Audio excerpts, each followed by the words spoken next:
সামনে থেকে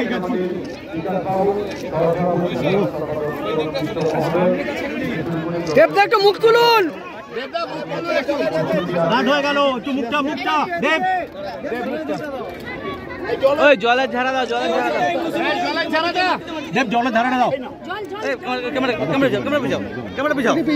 দেবদা মুখ ঢেকে যাচ্ছে। বৌদি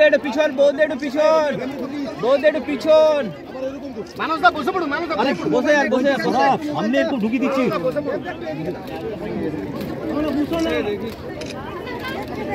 দেবদা দাঁড়িয়ে একটু জল দিন, দাঁড়িয়ে দেব, দাঁড়িয়ে জল, দাঁড়িয়ে একটু জল দিয়ে দিন, দাঁড়িয়ে জল। হাত ধোয়ার জন্য বৌদি হাত সরান, গাছে জল দিচ্ছে, মানুষ হাতটা সরান, বৌদি হাতটা সরান একটু জল থেকে। ঠিক আছে।